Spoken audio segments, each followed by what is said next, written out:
The shuttle docked at Orbital Station Horizon with a soft hiss.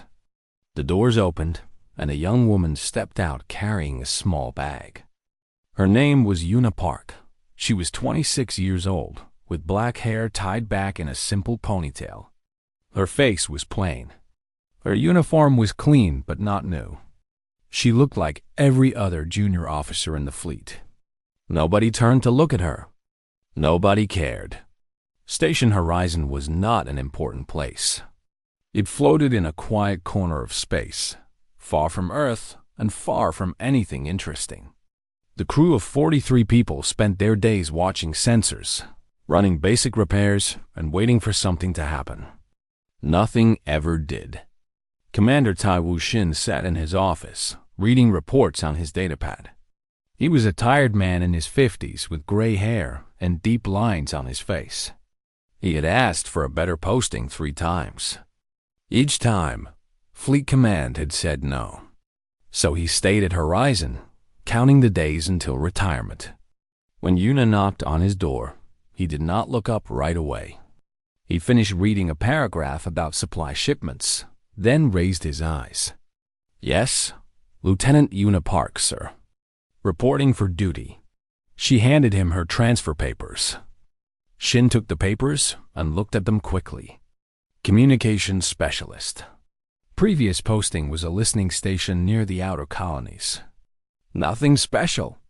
No awards, no problems. Just another forgettable officer sent to a forgettable station. "You will work the night shift in communications," he said. "Do not touch anything you have not been trained on. Do not bother senior staff unless there is a real emergency.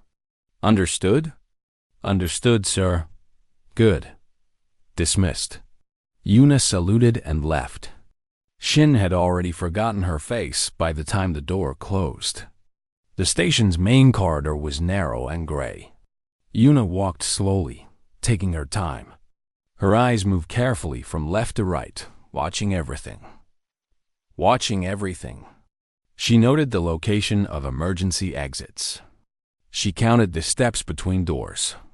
She looked at the walls and ceiling, checking for weak points in the structure.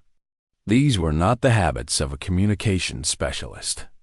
In the mess hall, a small group of crew members sat eating lunch. Ensign Doyen Lee was telling a joke to Specialist Miracho. Doyen was young and loud, always trying to make people laugh. Myra was quieter, more serious. She worked on the sensor array and rarely smiled. When Yuna entered, Doyen looked up. "Hey, new person," he called out. "Come sit with us." Yuna walked over and sat down with her tray of food. It was the same food everyone ate on the station. Protein paste, dried vegetables, and water that tasted like metal. "So," Doyen said, "what did you do to get sent to this place?" "Kill someone important." Yuna gave a small smile. "Communications. I just listen to radio signals and write reports." "Paper pusher," Doyen said, grinning. "Welcome to the most boring station in the galaxy." Myra looked at Yuna with careful eyes. "Where were you before this?" "Listening post 9. Near the Outer Rim. Never heard of it. Most people have not." The conversation moved on. Doyen talked about the latest rumors from Fleet Command. Someone said there were Velthari scout ships seen in the sector. The Velthari were an alien race known for their violence. They had fought humans twice before, and both times many people had died. Yuna listened without speaking. When Doyen mentioned the Velthari, she stopped chewing for just a moment. Her jaw tightened.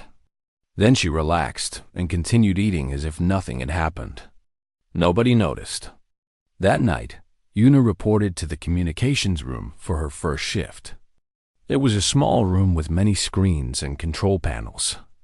The night shift officer before her, a man named Junho Kim, showed her the basics. "Nothing ever happens here," Junho said. "Just watch the screens and log anything unusual. But there will not be anything unusual. There never is." He left. Yuna sat alone in the quiet room. For the first hour, she did exactly what she was supposed to do. She watched the screens. She wrote notes. She was a perfect junior officer. Then, when she was sure nobody would check on her, she began to type. Her fingers moved fast across the keyboard. She entered codes that should not have worked at her clearance level. But they did work. Screen after screen opened before her, showing classified files and secret communications. Yuna was not really a communications specialist. She had not spent her career at some forgotten listening post. The transfer papers were fake. Her whole history was fake. She was looking for something specific. It took her an hour to find it. Deep in the classified files, hidden behind layers of security, she found the reports she needed. They were about the Valkyrie ships that had been seen in the sector. The reports said they were scouts. The reports were wrong. Yuna read the real data, the movement patterns, the energy signatures, the direction they were traveling. She put the pieces together in her mind, and the picture that formed made her feel cold inside. The Valkyrie were not scouting. They were running. Running from what? That was the question. The Valkyrie were one of the most violent species in the known galaxy. They did not run from anything. They attacked. They conquered. They destroyed. But something had scared them. Something had scared them so badly that they were fleeing across thousands of light years of space. And they were fleeing toward human territory. Yuna closed the files and erased all signs that she had accessed them. She sat back in her chair and stared at the dark screens. She had hoped she was wrong. She had hoped that her suspicions were just paranoia. But the data confirmed what she had feared. It was happening again. On her arms, hidden under her uniform sleeves, were scars. They were not normal scars. They looked almost like circuit patterns, thin silver lines that formed strange shapes on her skin. She had gotten them a long time ago, in a war that most people did not even know had happened. Yuna closed her eyes and took a deep breath. She had come to Station Horizon to hide, to rest, to pretend, just for a little while, that she was normal, that she was just another young officer with an ordinary life ahead of her. But hiding was no longer possible. The universe had found her again. And soon, everyone on this station would learn that their new communications specialist was not what she seemed to be. Not fresh, not inexperienced, not ordinary. She was something else entirely. But for now, she sat in the quiet room and watched the screens and waited. Because that was what she did. She waited for the storm to come. And the storm was coming. She could feel it. 3 days passed. Yuna worked her shifts, ate her meals, and spoke to no one more than necessary. The other crew members stopped trying to include her in conversations. They decided she was shy or unfriendly. Either way, they left her alone. That was what she wanted. On the 4th day, everything changed. It started at 0300 hours in the middle of the night cycle. Most of the crew was asleep. Yuna was in the communications room, alone as always. The screens showed nothing unusual. The stars outside the windows were quiet and still. Then the alarms started screaming. Red lights flashed across every room in the station. The sound was so loud that it hurt Yuna's ears. She was already moving before the first crew member woke up. In the command center, Commander Shin arrived with his uniform half-buttoned. His face was pale.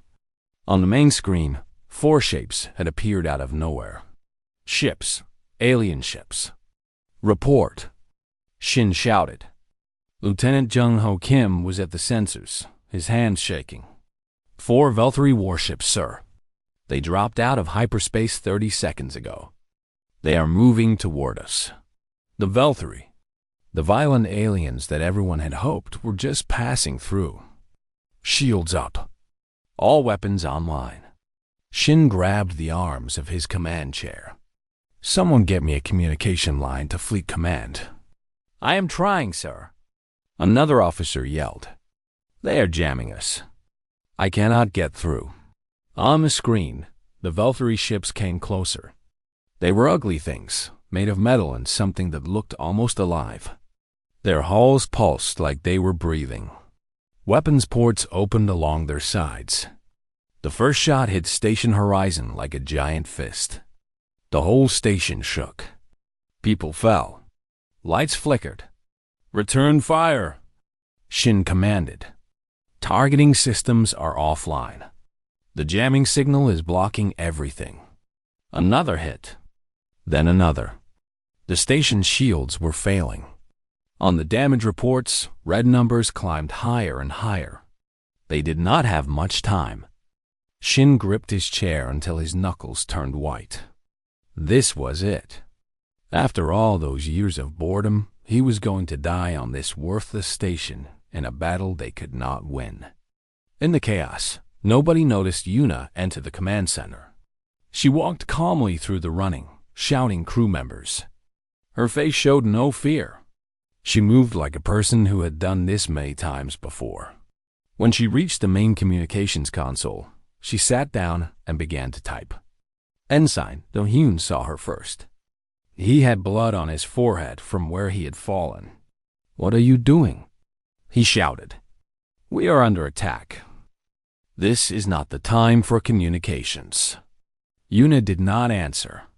She pulled off her uniform jacket and dropped it on the floor. Under it, she wore a simple sleeveless shirt. And on her arms, everyone could now see the scars. They were not normal scars. They were silver and glowing faintly. They covered both arms from wrist to elbow, forming patterns that looked like circuits or ancient writing. Do-hyun stared at them with his mouth open. What? What is that?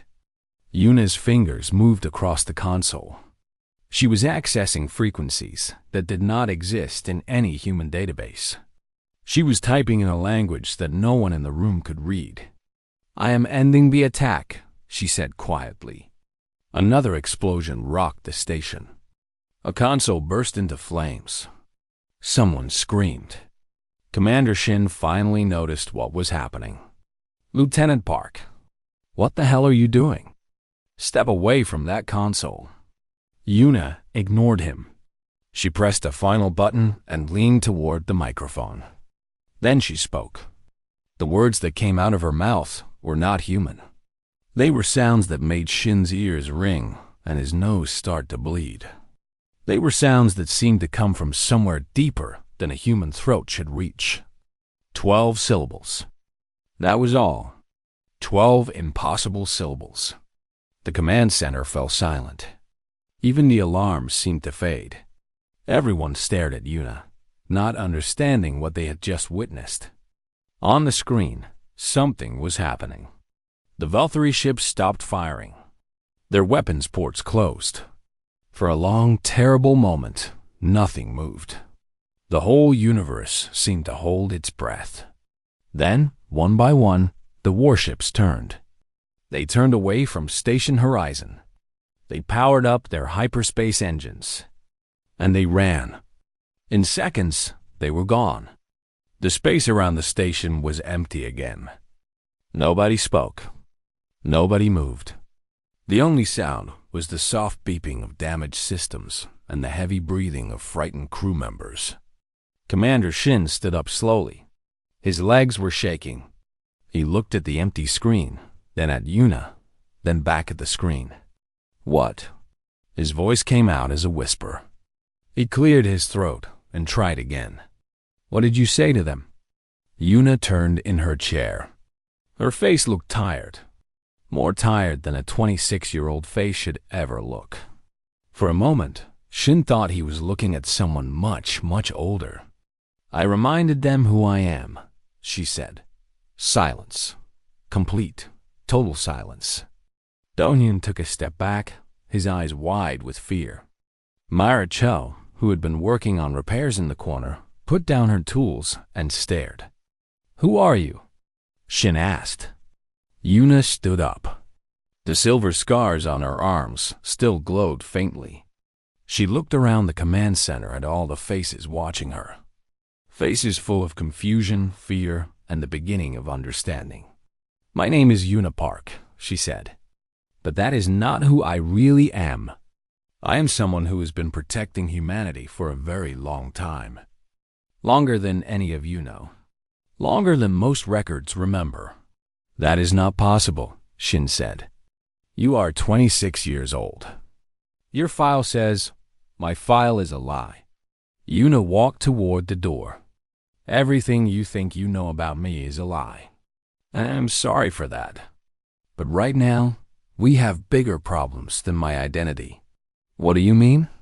Yuna stopped at the door and turned back. "The Valkyrie did not come here to attack us." "Not really?" "They came here because they are afraid. Something is coming, Commander. Something that scares even the Valkyrie. They were running from it, and we were in their way." "Running from what?" Yuna's eyes were dark and deep, like they held secrets that could drown a person. "I do not know yet," she admitted. "But I intend to find out. In the meantime, you should contact Fleet Command. Tell them what happened here. Tell them that Songbird is back." "Songbird?" Mira spoke for the first time, her voice small. "What is Songbird?" Yuna gave a sad smile. "That is my other name. The one I used in the wars that nobody remembers." She paused. "The wars I ended." Then she was gone, walking down the corridor like nothing had happened. Like she had not just stopped an alien attack with 12 impossible words. Like she had not just revealed that everything they thought they knew was wrong. In the command center, Commander Shin sank back into his chair. His hands were still shaking. His mind was trying to understand what he had just witnessed, but it kept failing. "Someone," he said slowly, "tell me what just happened." No one could answer him, because no one understood. Not yet, but they would. Soon, they would all understand exactly who Unipark was and why the most violent aliens in the galaxy had run from the sound of her voice. And it would change everything. Admiral Jizu Kang arrived at Station Horizon 2 days after the attack. She came alone, in a small ship with no markings. No guards, no assistants. Just an old woman with gray hair and sharp eyes that had seen too many secrets. The crew watched her walk through the corridors. They whispered to each other.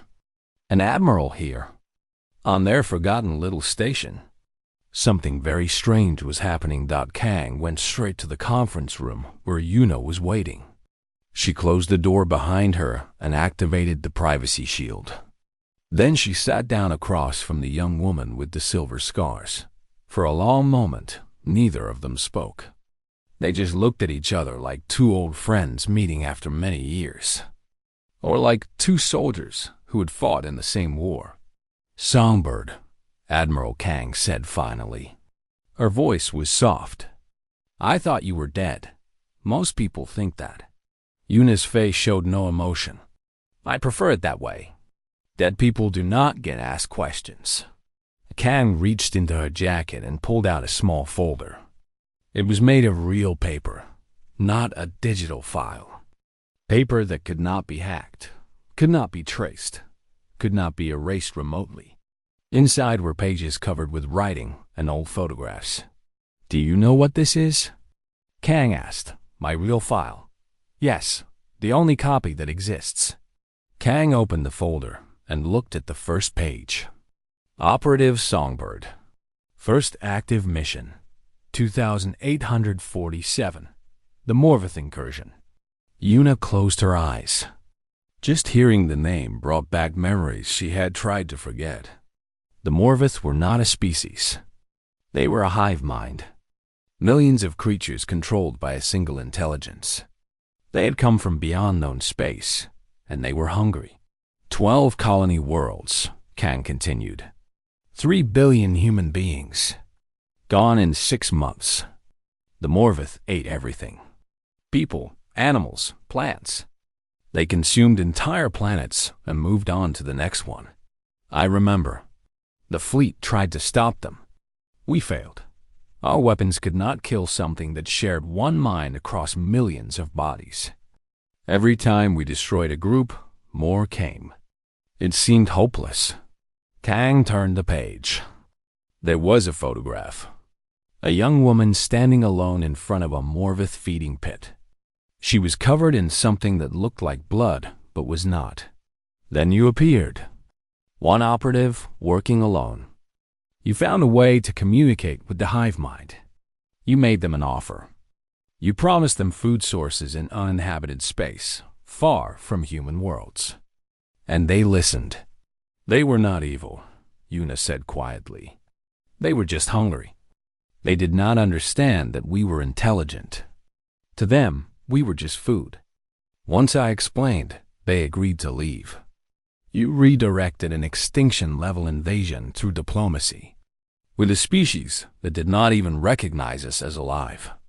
Kang shook her head slowly. The fleet took credit. The official story says we won through military strength. But it was you. Only you. The Admiral turned more pages. The second section was even more classified than the first. The Crystalline Convergence. 2851. Living mineral beings that fed on electromagnetic radiation. Yuna opened her eyes. They were beautiful, like living diamonds floating through space. They did not mean to hurt anyone either. They targeted our sun. If they had reached it, they would have drained its energy in a matter of years. Earth would have frozen. Humanity would have died. So I went to them. Yuna touched the scars on her arms. They did not communicate with sound or light. They communicated through vibrations in crystal structures. I had to change myself to talk to them. The implants. Yes, the implants. Yuna pulled back her sleeve, showing the silver circuits more clearly. I let their scientists put these inside me. It was the only way to speak their language. It hurt more than anything I have ever felt. But it worked. You negotiated with them for 19 days. 19 days, floating alone in space, while they decided whether to listen or consume you. 18 days, actually. The 19th day, I was unconscious. Kang looked at her with something like sadness. The report says the negotiation should have been fatal. The energy transfer alone should have killed you. It almost did. I was in a medical coma for 2 months afterward. Yuna's voice was flat, like she was talking about someone else. But humanity survived. That was what mattered. The Admiral turned to the final section. This one was the thinnest. There were only a few pages inside. The Hollow War, 2854. Yuna did not speak. Her face became very still. We do not even remember what they called themselves, Kang said. The records were damaged. All we know is that they had the ability to rewrite reality itself. Change the past. Alter memories. Make things that happened unhappen. They did not call themselves anything. Names were meaningless to them. They existed outside of normal time. Yuna's voice had dropped to almost a whisper. They wanted to erase humanity from existence. Not kill us. Erase us. Make it so we never existed at all. How do you fight something like that? You do not fight. You cannot fight something that can change the rules of reality. All you can do is convince them to stop. How? Yuna was quiet for a long time. When she finally spoke, her words were slow and careful. I showed them what we are. Humans. Small, weak, short-lived creatures who build civilizations knowing they will die. Who love knowing they will lose. Who hope knowing the universe does not care. She looked at her hands. I showed them that erasing us would not make the universe better or simpler or cleaner. It would just make it less. And they stopped? They stopped. They went back to wherever they came from. The timeline stabilized. Nobody remembers the war except me. Yuna looked up at Admiral Kang. And now you. The Admiral closed the folder. She sat back in her chair and let out a long breath. 3 invasions. 3 times humanity should have ended. And each time, one woman stopped it. She shook her head slowly. Why did you never tell anyone? Why did you never take credit? Because credit would mean questions. Questions would mean attention. Attention would mean losing my freedom. Una stood up and walked to the window. Outside, stars burned quietly in the darkness. After each war, I just wanted to disappear. To rest. To pretend I was normal, even for a little while. So why come back now? Why take an assignment on a nothing station in the middle of nowhere? Una turned to face her. Her eyes were ancient. Because something is coming, Admiral. Something worse than the Morvith. Worse than the crystalline. Worse than the hollow entities. The Valkyrie were not invading us. They were running from it. Running from what? I do not know yet. But I can feel it. Something is approaching. Something that makes the Valkyrie look like children. She walked back to the table and placed both hands flat on its surface. I came back because humanity is going to need Songbird one more time. Admiral Kang looked at her for a long moment. Then she nodded slowly. What do you need? Time, information, and for you to keep my identity secret as long as possible. I can do that. Una gave a small, tired smile. Thank you, Admiral. I know this is a lot to ask. You saved us 3 times. I think we owe you more than this. Kang stood up and tucked the folder back inside her jacket. Be careful, Songbird. Whatever is coming, please do not die for us. Una looked out the window again, at the cold stars and the darkness between them. I will try, she said, but I cannot promise anything, because she knew, better than anyone, that heroes do not always survive. They just keep fighting until they cannot fight anymore, and she would fight. No matter what came next. After Admiral Kang left, nothing on Station Horizon was the same. The crew knew something had changed, even if they did not understand what. They watched Una with different eyes now. Some looked at her with fear, others with curiosity, a few with something like worship. Commander Shin treated her carefully, like she was a bomb that might explode if he said the wrong thing. He stopped giving her orders. Instead, he asked her what she thought they should do. It made her uncomfortable, but she understood. He had seen her stop an alien invasion with words. He did not know how to act around someone like that. Ensign, though Yoon avoided her completely. When she entered a room, he would leave as soon as possible. He was afraid of her now. Afraid of what she was. She did not blame him. Fear was a natural response to things you did not understand. But Specialist Mira Cho was different. One evening, 10 days after the attack, Una sat alone in the observation deck. She liked this place. The ceiling was made of clear material, and she could see the stars above her. They made her feel small in a good way.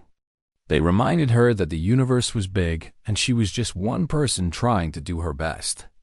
The door opened behind her. Footsteps approached. Then someone sat down on the bench beside her. The stars are beautiful tonight, Mira said. Una glanced at her, surprised. You are not afraid of me? Should I be? Everyone else is. Myra shrugged. She was a practical woman in her early 30s, with short hair and calloused hands from years of repair work. I have seen a lot of strange things in my life. My grandmother used to tell me stories about spirits and ghosts. She said some people carry more weight than others. More history. More purpose. She looked at Una. I think you are one of those people. Una did not know what to say. She had spent so long pretending to be normal that she had forgotten what it felt like when someone saw the truth and did not run away. They think I am a weapon, she said finally. A monster wearing human skin. I do not think that. What do you think? Mira was quiet for a moment. She looked up at the stars, then back at Yuna. I think you are tired. I think you have been carrying something heavy for a very long time, and nobody has ever helped you carry it. I think you came to this station because you wanted to rest, that the universe would not let you. Yuna felt something tighten in her chest. It had been so long since anyone had understood. That is very accurate. My grandmother was the same way. She helped everyone in our village. Fixed their problems, listened to their troubles, gave them advice. And when she died, we found out she had been sick for years. She never told anyone because she did not want them to worry. Myra's voice softened. She could not stop helping people, even when it was killing her. I am not dying. Not yet. But you look at the stars like you are saying goodbye. Yuna opened her mouth to deny it, then closed it again. Myra was right. She did feel like she was saying goodbye, because she knew what was coming, and she knew what she would probably have to do. What is it? Myra asked. What is coming? The thing that scared the Veltari? Yuna took a deep breath. This was information she had not shared with anyone, not even Admiral Kang. But something about Myra made her want to talk. Want to share the weight, just a little. We call them the Silence, she said. Capitals S, that is not their real name. They do not have a real name. They do not communicate. They do not negotiate. They just end things. End things? Civilizations, species, entire regions of the galaxy. You can track their path through history if you know where to look. Sections of space that suddenly go dark. Stars that stop broadcasting signals. Worlds that go quiet and never speak again. Yuna hugged her arms around herself. I have been tracking their patterns for decades.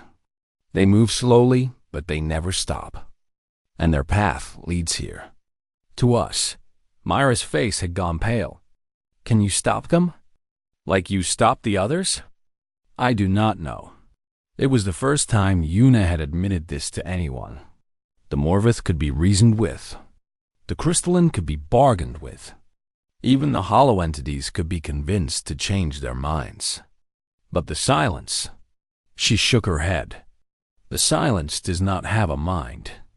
It does not have a purpose. It does not want anything. It just consumes. How do you negotiate with something that does not want? Then what will you do? I do not know that either. But I will think of something. I have to. Myra reached out and touched Yuna's arm. Her hand was warm against the cold silver of the scars. You do not have to do it alone, she said. Whatever comes, you do not have to face it by yourself. Yuna looked at her hand, then at her face. You barely know me. I know enough. I know you saved this station. I know the most dangerous aliens in the galaxy ran from your voice. And I know you were still sitting here, looking at the stars, instead of running away yourself. Myra squeezed her arm gently. Humans do not run. That is what makes us human. Despite everything, Yuna smiled. It was a small smile, but it was real. You sound like someone I knew once, she said. A long time ago. Who? Myself. Before I got tired. They sat together in silence after that, watching the stars turn slowly overhead. It was peaceful in a way Yuna had not felt in years. For just a moment, she was not Songbird, the legendary operative who had ended 3 invasions. She was just Yuna, sitting with a friend, looking at the night sky. But peace never lasted long. A week later, the first reports came in. A colony on the edge of human space had gone silent. Then another. Then another. Ships sent to investigate disappeared. Sensors showed nothing but darkness. The Silence was coming. Admiral Kang sent an encrypted message. It was short and terrible. They are moving faster than predicted. You have 17 days. 17 days until they reached human space. 17 days until everything Yuna had ever protected was in danger. 17 days to find a way to stop something that could not be stopped. Yuna read the message alone in her quarters. Her hands were steady, but her heart was beating fast. She had faced impossible things before. She had survived impossible things before. But this felt different. This felt final. She looked at her reflection in the dark screen. The young face. The old eyes. "One more time," she whispered to herself. "You can do this one more time." Then she straightened her back, lifted her chin, and started to plan. Because that was what she did. That was what she had always done. When the universe sent monsters, Yuna Park sent them back. And she was not done yet. Not by a long way. The silence came on the 17th day. Exactly as predicted. It did not arrive in ships. It did not come through hyperspace. It simply appeared, spreading across the stars like ink dropped into water. Everywhere it touched, light died. Signals vanished. Stars that had burned for billions of years went dark in seconds. Station Horizon floated at the edge of the expanding darkness. From the observation deck, the crew watched the universe disappear piece by piece. No one spoke. There were no words for what they were seeing. Commander Shin stood in the command center, staring at a screen that showed nothing at all. The sensors were dead. Communications were gone. Even the emergency beacon had stopped working. They were alone in the dark, waiting to be consumed. "So this is how it ends," Do-yoon whispered. He was crying, but he did not seem to notice. "We just disappear?" No one answered him. What was there to say? In her quarters, Yuna finished her preparations. She had spent the last 17 days doing everything she could think of. Studying the silence, looking for weaknesses, searching for any way to communicate. But she had found nothing. The silence was not like anything she had faced before. It was not a species or a mind or even a force. It was just emptiness, hungry, patient emptiness. She looked at herself in the mirror one last time. The scars on her arms were glowing brighter than ever, pulsing with energy she had gathered over decades. The implants from the crystalline, the modifications from the Morvith negotiation, the strange changes from her contact with the hollow entities. Everything she had become through 3 impossible wars. "Enough," she said to her reflection. "You have enough." She did not believe it, but she said it anyway. The walk to the observation deck felt longer than it should have. Crew members stepped aside as she passed. They looked at her with hope and fear and desperation. She was their only chance now. She had to succeed. The pressure of their expectations pressed down on her like a physical weight. She ignored it. She had carried heavier things. Mira was waiting at the observation deck door. "Let me come with you," she said. "You cannot. What I am going to do, it is not safe. I do not care about safe." Yuna stopped walking. She looked at Myra, really looked at her, and felt a wave of gratitude so strong it almost hurt. "You are a good friend," she said. "I did not expect to find one here. You found one. So do not die out there." Yuna gave her a small smile. "I will try." She entered the observation deck alone. The ceiling above her was no longer filled with stars. It was filled with nothing. Absolute, complete nothing. The darkness pressed against the glass like it wanted to come inside. Yuna walked to the center of the room and pressed, her palms against the window. The scars on her arms began to glow brighter. Silver light spread from her skin, crawling up her arms and across her shoulders. She had never done this before. She did not know if it would work, but she had to try. The Morvith had taught her to reach out with her mind, to touch the thoughts of other beings. The crystalline had given her the ability to translate her thoughts into vibrations that could travel through any medium. The hollow entities had shown her how to exist at the edge of reality itself, in the space between what was and what could be.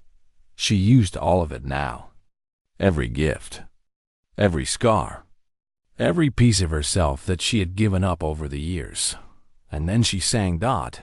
It was not a song in any normal sense. No words, no melody, just pure meaning, translated into waves that rippled out through the darkness. She sang the first time a human being looked up at the stars and wondered what was out there. She sang the love between parents and children, the grief of loss, the joy of discovery. She sang everything that made humanity human. The silence heard her. For the first time in its eternal existence, the silence encountered something it did not understand. A small creature, a brief flicker of life in the vast universe, was speaking directly to the void. Not begging, not running. Speaking. Yuna felt the silence turn its attention toward her. It was like being looked at by something bigger than the universe itself. The pressure made her nose bleed. Her ears rang. Her vision went dark at the edges, but she did not stop singing. She sang about the first fire humans ever built, huddled together against the cold of ancient nights. She sang about the first question ever asked, the first time someone looked at the world and said, "Why?" She sang about every act of defiance humans had ever committed against the darkness. And she sang something else, too. Something deeper. Something that she had learned in her long, strange life. She sang about how small humanity was, and how short human lives were, and how little humans mattered in the grand scale of things. And then she sang about how none of that stopped them. How they kept building, kept loving, kept hoping, even though they knew the universe did not care. How they stared into the void and refused to look away. The silence hesitated in all its existence. It had never hesitated before. It had consumed without thought, without pause, without mercy. But this small creature was showing it something new. Not resistance, not defiance, just being, just existing fiercely in the face of oblivion. The song went on for hours, or maybe days. Time had stopped meaning anything. Yuna poured everything she had into it. Every memory, every emotion, every particle of who she was. And finally, the silence moved, not forward, not consuming away. It pulled back. Slowly at first, then faster. The darkness receded. Stars began to reappear, one by one, like candles being lit in a vast room. The universe came back to life. Yuna collapsed. Her legs gave out and she fell to the floor. The glow faded from her arms. She lay on her back, staring up at the ceiling, watching stars return to their places above her. She was still alive. She did not know how, but she was still alive. The door burst open. Mira ran in first, followed by Commander Shin and several others. Mira dropped to her knees beside Yuna and cradled her head. "Did we win?" Mira asked. Her voice was shaking. Yuna's lips moved. Her voice was barely a whisper. "We survived, again." Mira laughed and cried at the same time. Tears ran down her face and dropped onto Yuna's forehead. "You did it! You actually did it. Not defeated." Yuna forced the words out. "Just postponed. Made them think. They will come back someday, but not today. Not today." Commander Shin stood over them, his face showing emotions he did not have words for. Behind him, the crew of Station Horizon crowded the doorway, looking at the small woman who had just saved them, who had just saved everyone. Outside the window, the stars burned bright against the darkness. The universe was still there. Humanity was still there, because of one tired woman who had never wanted to be a hero. 3 days later, Yuna was able to walk again. She was weak, and her scars had faded to barely visible lines, but she was alive. The doctor said she had nearly died. Her body had given everything it had and more. Admiral Kang sent another message. This one was longer. It talked about medals and honors and recognition. Yuna deleted it without responding. She did not want medals. She did not want recognition. She just wanted to rest. What will you do now? Myra asked her. They were in the observation deck again, sitting on their bench, watching the stars. It had become their place, their ritual. Stay here, I think, Yuna said. For a while. Keep working night shifts in communications. Keep pretending to be normal. You saved the entire galaxy. I know. And you are going to go back to writing reports about radio signals? Yuna smiled. It was a real smile, warm and genuine. Yes, that sounds nice. Myra shook her head, but she was smiling too. You are strange, Unipark. I know that too. They sat together in comfortable silence. Two friends, looking at the stars, grateful to be alive. Somewhere far away, the silence was still out there. Still thinking. Still deciding what to do about the strange small creatures who had refused to disappear. But that was a problem for another day. Maybe another century. Maybe another lifetime. For now, there was peace. For now, there was rest. For now, there was a station full of people who did not quite understand what their communication specialist had done, but who left a little extra food on her tray at meals and smiled at her in the corridors. Yuna had saved humanity 4 times now. 4 times she had faced the end of everything and found a way through. And each time, she had walked away without asking for thanks or recognition, because that was what heroes did.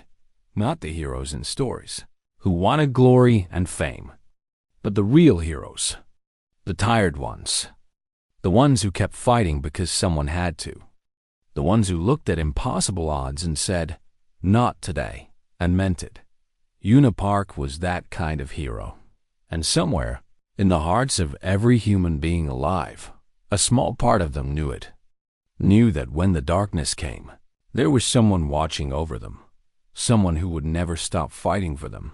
Someone who was human all the way down.